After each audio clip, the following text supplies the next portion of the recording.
Hello everyone, welcome to today's presentation. This video is about hydrocarbons, alkenes. A hydrocarbon Q was found to decolorize potassium manganate 7 solution. When 2 moles of Q are burned completely, 6 moles of carbon 4 oxide and 6 moles of water were formed. Then part A, write the structural formula of Q. Part B, name the homologous series to which Q belongs. And finally, part C, name one industrial source of Q. Now for part A, before we write the structural formula of Q, I want us to take note of this, that a hydrocarbon is a compound that is made up of carbon and hydrogen atoms only. And therefore, if we let the hydrocarbon Q be, so let Q be CXHY. So the task here is to determine the values of X and Y, from which we'll be able to tell the chemical formula for the hydrocarbon Q, and then we will use that to write the structural formula of Q. Another thing we need to recall is that a hydrocarbon will burn in oxygen to give carbon 4 oxide and water. And from the question, we're told that 2 moles of Q, that is the hydrocarbon, burned completely to give us 6 moles of carbon 4 oxide and 6 moles of water. So from that, we can form a chemical equation. So we have 2 moles of Q, that is CXHY. So this is H, sorry. Burning in oxygen to give us 6 moles of carbon 4 oxide and 6 moles of water. So here we have this 12 plus 6, 18 atoms for oxygen. So the left hand side here we have 9. That makes it 18. We can now consider it balanced. Before I write the states, I want us to determine the values of X and Y. So here, considering carbon atoms, we'll have 2 times X on the left hand side. So that is 2X. We equate that to, on the right hand side, there are 6. And then from there, if we divide both sides by 2, X becomes 3. Considering hydrogen atoms, here we have 2Y on the left hand side, and then on the right hand side we have 6 times 2, that is 12, and that means Y is 6.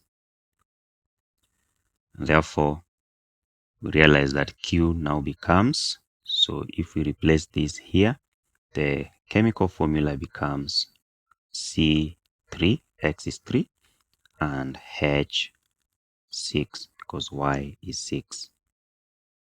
Now from this, the hydrocarbon has 3 carbon atoms in the chain. We can confirm that this is propene. And from that confirmation, propene is a gas.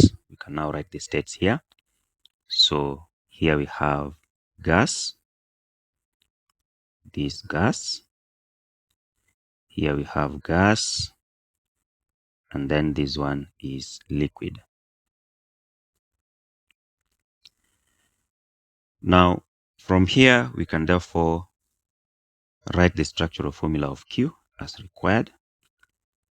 So we have 3 carbon atoms in the chain. So let's have, and of course, we need to have a double bond. This is propene. So we have a double bond here. And then hydrogen atom there, hydrogen there, hydrogen here. There's a single bond there, hydrogen, then hydrogen,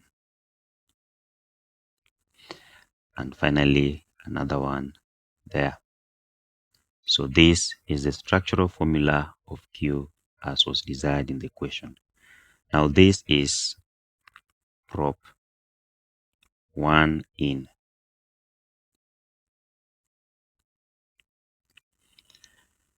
Now for part B, name the homologous series to which Q belongs.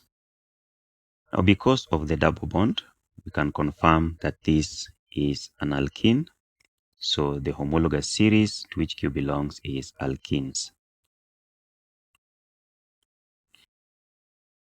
Another thing I want us to take note of is when you are reading the question, we're told that the hydrocarbon was found to decolorize potassium manganate 7 solution. So this is test for alkenes and alkynes. So from here, we could tell that the hydrocarbon was likely to be an alkene or an alkyne. And from our result here, we have determined that Q is an alkene, and the homologous series to which it belongs is therefore alkenes. So for part C, name one industrial source of Q. Now this is cracking of long chain alkanes. Now this is an industrial source of Q as required in the question. Now with this, we come to the end of the solution to this problem. Thank you for watching. See you in the next one.